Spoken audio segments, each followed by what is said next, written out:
What's going on, y'all? This is a whole nother day. And it's beautiful and it's sunshine outside. And I'm just sitting here blowing smoke out my face.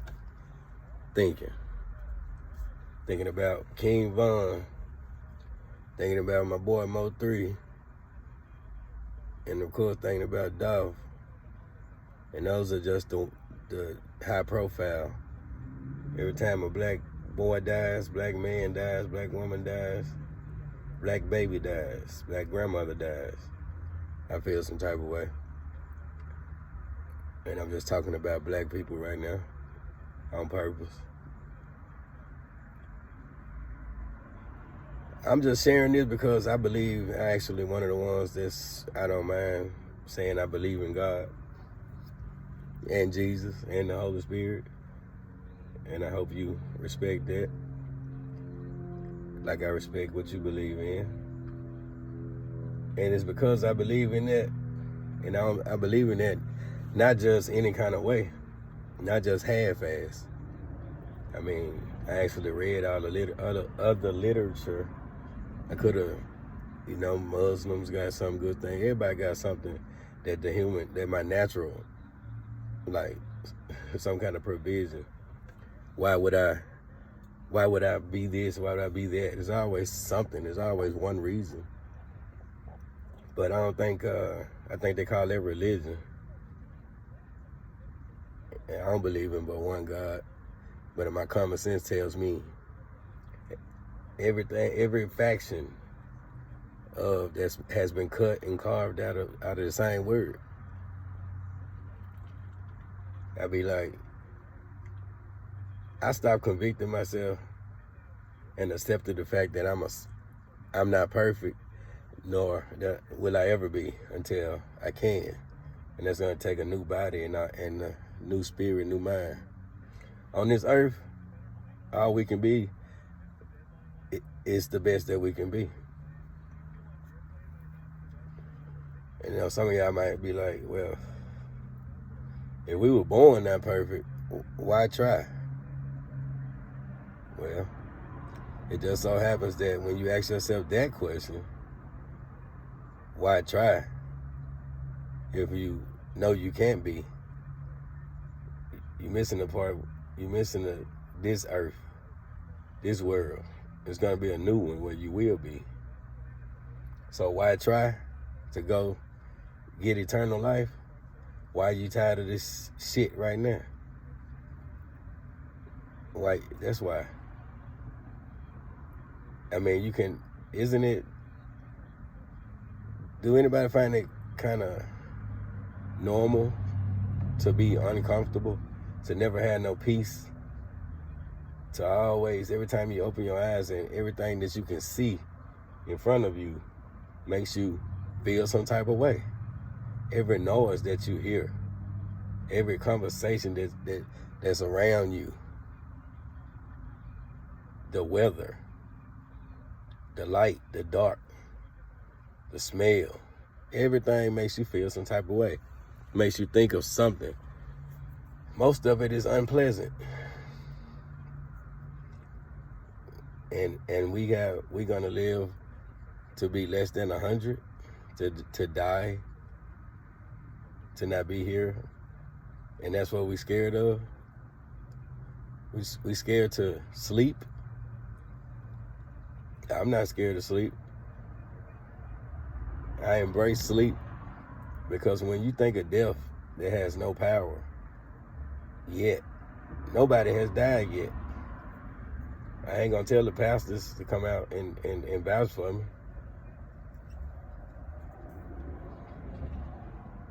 because that will require them to come outside. And the roads ain't paved of gold for them to walk on. And I don't mind forming up my opinion. My mind is set already. And I can't look inside their hearts to judge nobody. God say don't judge. Well, who he told that to, because lean not to I lean to my own understanding. I ain't judging you, pastors.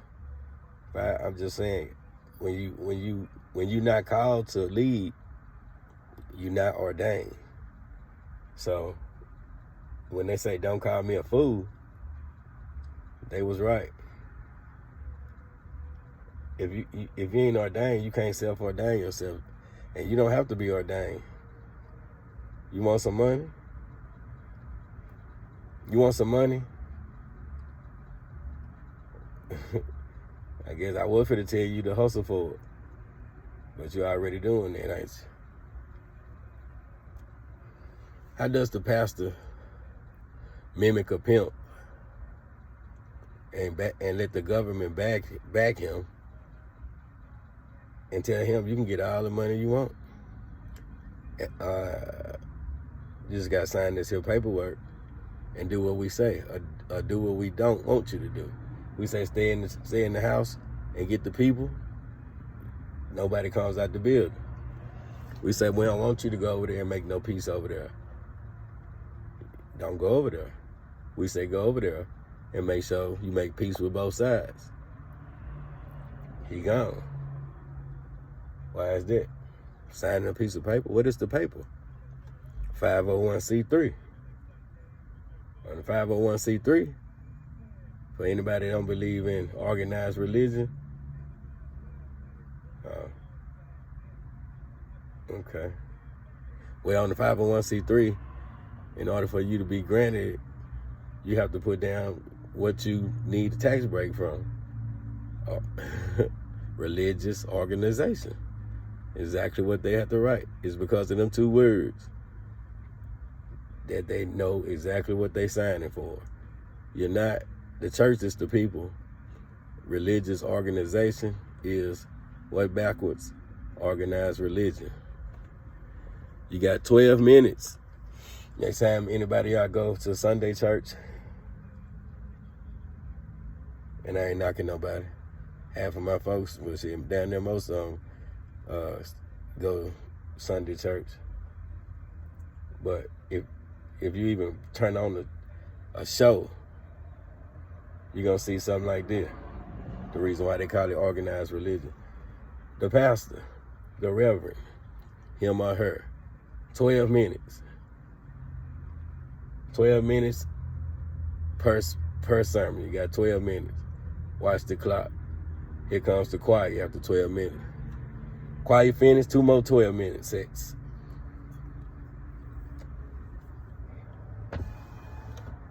And that's how it goes. If you don't believe me, time it. So you will know everything is organized to get your money, not save your soul. You want your soul saved? You have to die. You have to die.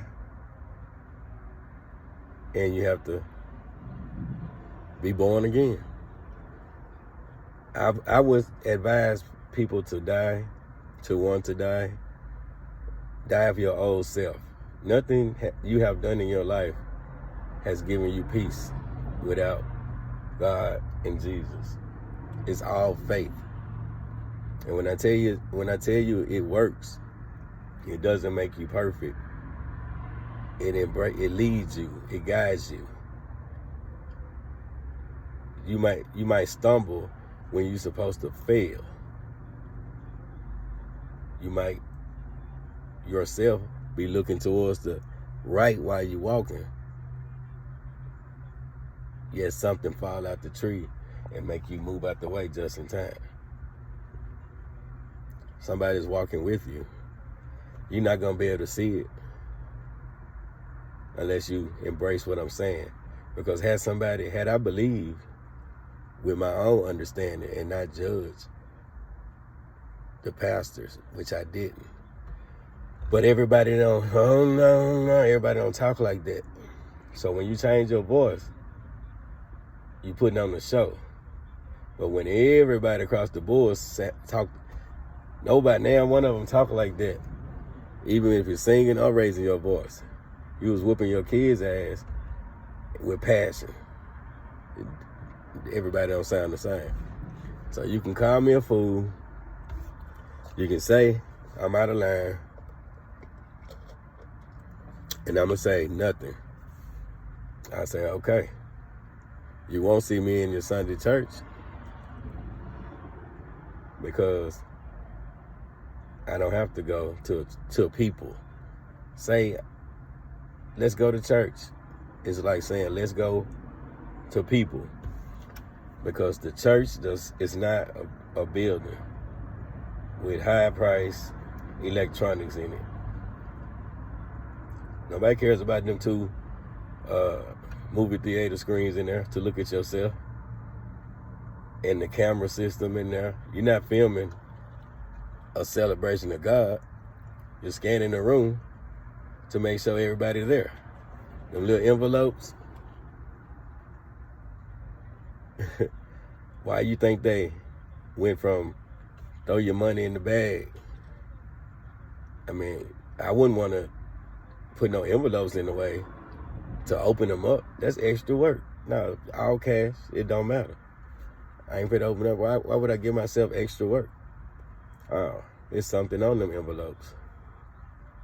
Your name, your email, telephone numbers, blood sample, any way they can reach you. The doghouse gotta have a mailing address. Why is that? Because data, how much you give every week, they will call you. If you was paying your tithes, they got a funny way of making you feel like that's God's house. So don't cheat. Give God his and give unto Caesar what's his. Well, that man or that woman on stage, that ain't God. It's God's child. How do you find out if somebody is sincere or not? True. Since you know so much, you probably need to go to church. Okay. I go to church. If you do me this one favor, I will go to church. Go with me. Go with me to your church. Let me go with you to your church. And there you go. Now, when we get there, don't try to tell me to shh. Nope. I want your undivided attention. Pastor, that's what you're here for, right? You don't come outside. She wanted to bring me here. She wanted me to, he wanted, this is y'all church. I got some questions before we get started. You ain't gotta play the little music. Come on down to the altar. I brought my own altar, and I'm on my way down there. Excuse me. Damn, yeah, like you don't want to move. Dude, I'm talking about dude. They got security everywhere. Now, will I make it down there, or what is this pastor gonna do? Since I'm messing up his production on purpose. The cameraman already zoomed in on me. Security is, yeah. I see them walking. They posting up. But I ain't got to worry about the security. Nah. See, something's standing out right here because it's about to go down. I mean, I'm one man. I mean, it's a lot of ways I can maneuver around, bob and weave before they catch me. But I got a bigger problem. At the corner of my eye. Both sides. Y'all ain't gonna believe this. And it's serious like that. And that's why I say, take me to your church. Because I know how to get out of that shit now. I ain't get out there the first 2 times, went to somebody else's church. It ain't the security. It ain't he got the dude there, he ain't want to let me out. He tried to box me in anyway, trying to get out to the aisle. It ain't that, This the white gloves. Yep, it's them women. They ain't no ushers. They ain't no ushers. They usher, yeah, they'll usher. Look like they ushering you to your seat. Nah. Only thing is some invisible chains on the end of them seats, and they are door security and aisle security, bathroom security, everything. So make sure don't none of y'all money get out of here with the tithes. Here come the offering. Sit your ass down You ain't going nowhere. After the offering, you thought it was over with? No. It's not over with, because cue it up. Boom. We got somebody that baked pies with her staff all weekend. And everybody gonna buy a pie. $800 a piece. $800 a piece. And God will love you if you buy this pie for $800 and leave it here so that we might give it to somebody else. Resale. Hustle game. But y'all ain't seen nothing until you did what my boy did. And that was cold. He got a camera, a little miniature camera on a piece of paper with a microphone, and threw it through a door as it opened. That's the count room, like the casino, where all your offerings and tithes go. Boy, that's some footage that he died because of that. Yeah, they hunted him down he tried to give it to me. No, sir. I'm talking about, you can't even stay at my house no more. Real talk. Man, that count room, everybody butt naked. They don't trust nobody up in there. The pastor even butt naked, but he butt naked for a different reason. He freaky like that. He been hanging out with them bishops and stuff. You know how they do. Don't let your little boys go to recess by themselves. And man, camera was something nasty, and it's dangerous. Yeah, I'm quite sure that's one of the reasons they wanted to come get that footage. Man, don't you know? Man, they don't even keep the money. They don't even hide the money. They don't hide the money. They don't hide. This is what they do with the money until it's ready, until the last second that it's ready to go to the bank. Anybody can't take it to the bank. They sleep on the money, butt naked, holding each other, and call themselves praying. They praying for real. They praying hard, and it's damn sincere.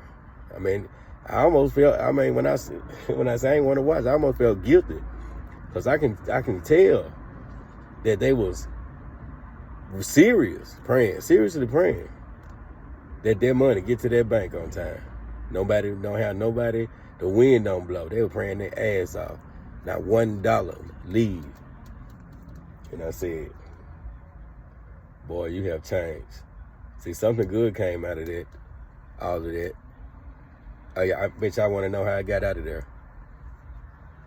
Yeah, but I ain't want to tell y'all. I had to think fast, because I can't go back out. They're going to be looking for me. I snuck back here trying to get away from the usher crew. And these ain't his backup dancer neither. He felt deadly. I think they working with them FOI boys. They ain't had no bow ties and shit, but they had something under them gloves, some razor blade. especially that big one. I still remember her face though. I'm talking about all of them were big, but she was she two doors. Everybody else normally took two. She one door. She one person with two door body. I don't know what happened to her though. But how I got out of there was like this. I had to be happy, y'all. I had to turn happy. Ain't no shame, my guy. Because in this church, it's either live or die. Y'all already know why I became. It wasn't because I was wanting to ask questions. It because everybody in there had an envelope, but me. I ain't bring no money to it because I already know what time it was. I ain't bring no money, and that's what it's all about. So when I say I had to get happy to escape, man, I had to get happy. I had to play happy.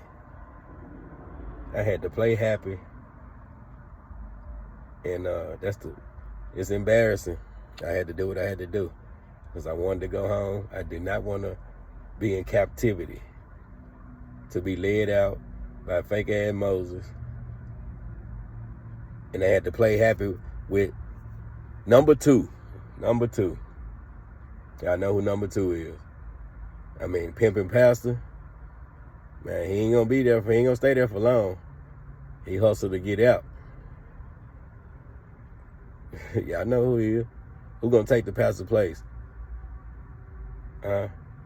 Who fucking the first lady? While the pastor got the whole 2 rows in rotation in his house to watch her because he's scared to give up that first lady position. You know who he is. Second in command in church, the pastor, and right behind him, sitting next to him, that man right there. I had to be happy with him. It's a lot of different ways you can say happy, but I had to play happy. So y'all figure that out and learn a valuable lesson. If you have to choose a religion and not accept God or Jesus, you're gonna enter the church of your desire, where the congregation outnumbers Catholics, Presbyterian, Kojic, Islamic, and Chan and Buddha all together. The church of one's desire, you ask for it, is yours. The only thing you have to do is forsake, don't even call on the Lord. And you too can be butt naked in the count room, waiting on the bank. My name is True.